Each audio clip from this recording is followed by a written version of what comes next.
नमस्कार साथियों। आज हम आपको सुनाने जा रहे हैं अपरा एकादशी की पावन व्रत कथा, व्रत विधि और इसकी दिव्य महिमा।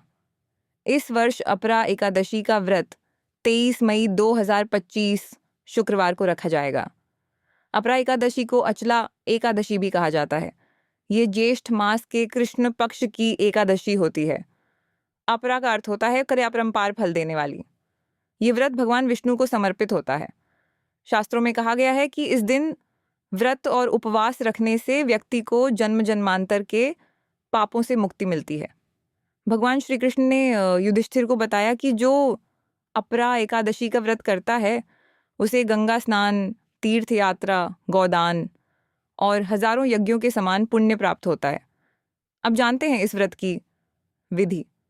एकादशी व्रत की शुरुआत दशमी तिथि की शाम से होती है। उस दिन रात्रि को सात्विक भोजन करना चाहिए और ब्रह्मचर्य का पालन करना चाहिए। एकादशी के दिन प्रातः स्नान करके भगवान विष्णु का ध्यान करते हुए व्रत का संकल्प लेना चाहिए। फिर भगवान विष्णु को पीले पुष्प, तुलसी, धूप, दीप, नैवेद्य आदि अर्पण करें। विष्णु सहस्त्र नाम का पाठ करें, गीता का पाठ करें या हरिनाम संकीर्तन करें। दिन भर उपवास रखें। यदि संभव हो तो निर्जल अन्यथा फलाहार करें। रात्रि में भगवान का जागरण करें और भजन कीर्तन करें।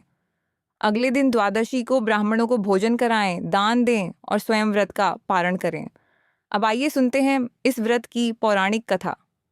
प्राचीन काल में महिष्मती नगर में महासत्य नामक एक पराक्रमी राजा राज्य करते थे।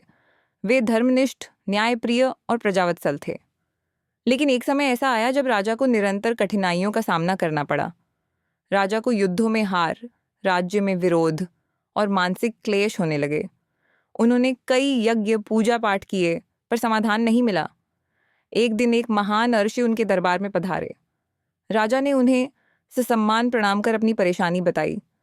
ऋषि ने कहा, हे राजन, यह सब आपके पूर्व जन्म के पापों का परिणाम है। यदि आप अपरा एकादशी का व्रत श्रद्धा से करेंगे तो सारे पाप नष्ट हो जाएंगे। राजा ने व्रत का पालन किया। उन्होंने पूरी श्रद्धा से भगवान विष्णु का पूजन, उपवास और जागरण किया। अगले दिन ब्राह्मणों को भोजन कराया और दान देकर व्रत का पारण किया। रात्रि में भगवान विष्णु ने स्वप्न में दर्शन दिए और कहा, हे राजन, तुम्हारे सभी पाप नष्ट हो चुके हैं। अब तुम दीर्घायु, यशस्वी और सुखी रहोगे।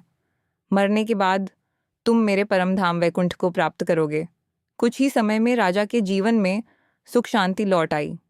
राजा ने अपने राज्य को पुनः संगठित किया और प्रजा में धर्म का विस्तार किया। यह है अपरा एकादशी की पावन कथा। अब जानते हैं इस व्रत के कुछ प्रमुख लाभ। इस व्रत को करने से ब्रह्महत्या जैसे महापाप भी नष्ट हो जाते हैं। शनि की 7.5, राहु केतु के दोष और कुंडली के अशुभ योग दूर होते हैं। कोर्ट केस, कर्ज, दुश्मनों से मुक्ति मिलती है। नौकरी, व्यवसाय, विवाह और संतान संबंधी अड़चनें समाप्त होती हैं। मन और आत्मा की शुद्धि होती है और अंत में मोक्ष की प्राप्ति होती है। भगवान श्री कृष्ण ने कहा है, जो श्रद्धा से अपरा एकादशी का व्रत करता है या उसकी कथा सुनता है वह सारे पापों से मुक्त होकर विष्णु लोक को प्राप्त करता है। तो प्यारे दर्शकों, आप भी इस वर्ष 23 मई को अपरा एकादशी का व्रत रखें। भगवान विष्णु की भक्ति करें और अपने जीवन को पुण्य, शांति और समृद्धि से भर दें। अगर आपको ये कथा लाभकारी लगी हो तो इस वीडियो को लाइक करें, कमेंट में जय श्री हरि लिखें और चैनल को सब्सक्राइब करें।